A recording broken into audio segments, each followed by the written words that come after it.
Assalamualaikum warahmatullahi wabarakatuh. Perkenalkan, nama saya Esa Ramawati, NPM 19339 dari kelas E. Di sini saya akan menjelaskan secara lengkap tentang analisis mengenai film The Founder. Seorang salesman yang mengubah restoran cepat saji menjadi inovatif. Aspek yang terkait dalam hukum ekonominya yaitu ada hukum ekonomi kreatif, hak paten, hak merek, unfair business practice, dan permodalan bisnis. Regulasi hukum positif di Indonesia yang mengatur aspek dalam film tersebut ialah ada peraturan pemerintah nomor 42 tahun 2007 tentang waralaba dan peraturan Menteri Perdagangan nomor 71 tahun 2019 tentang penyelenggaraan waralaba. Yang kedua, ada Undang-Undang nomor 24 tahun 2019 tentang ekonomi kreatif.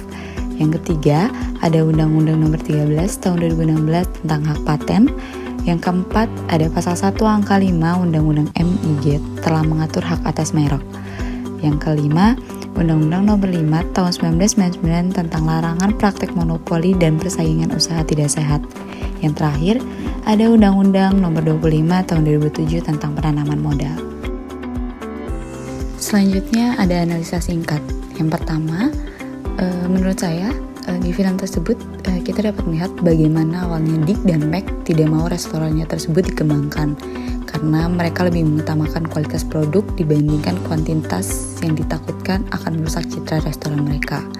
Yang kedua, di dalam film ada potongan adegan yang menggambarkan Dick dan Mac membuat layout restoran di lapangan tenis supaya melatih karyawannya agar semua ketepatan dan rangkaian operasional restorannya tetap sama.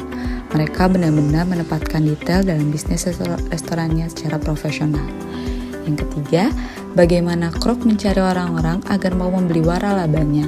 Ia menawarkan kepada teman-temannya yang kaya raya, namun ada beberapa dari mereka yang tidak membeli waralabanya. Ide Kroc yang kreatif untuk menghemat biaya itu dengan cara mengganti susu murni untuk bahan milkshake mereka dengan susu bubuk agar menghemat biaya dan menghemat listrik. Walaupun hal itu ditentang oleh McDonald dua bersaudara karena sangat bertentangan dengan kualitas produk asli mereka. Yang keempat, Dick dan Mac merupakan orang pertama yang mendirikan restoran cepat saji dengan kualitas produk yang sangat baik.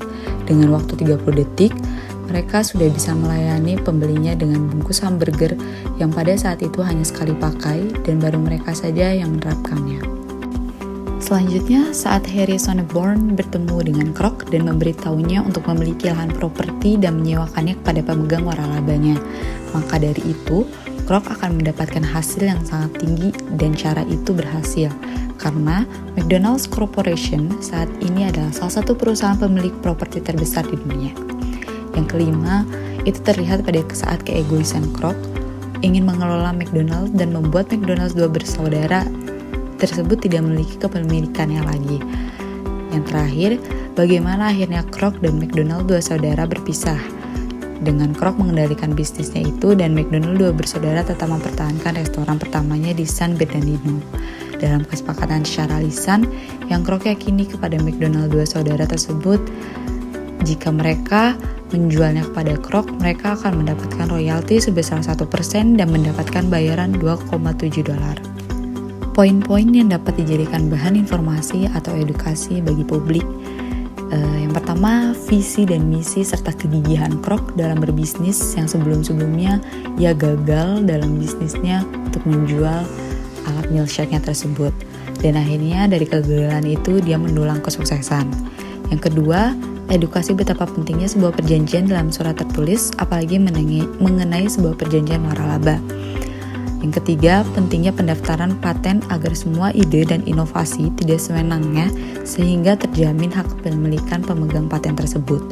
Yang keempat, hal yang sangat edukatif ialah bagaimana Dick dan Mac lebih mengutamakan kualitas produknya dibandingkan kuantitasnya. Yang kelima, edukasi mengenai pentingnya pendaftaran hak merek agar seseorang tidak dapat mudahnya menjiplak logo atau produk yang kita punya, agar mereka juga tahu mana produk asli ataupun tiruan. Yang terakhir yaitu adalah hal kreatif Kroc yang muncul untuk mendirikan waralaba dan membuat restoran cepat saji itu berkembang dan hingga dikenal oleh dunia. Sekian materi yang bisa dapat saya paparkan. Terima kasih atas atensinya. Wassalamualaikum warahmatullahi wabarakatuh.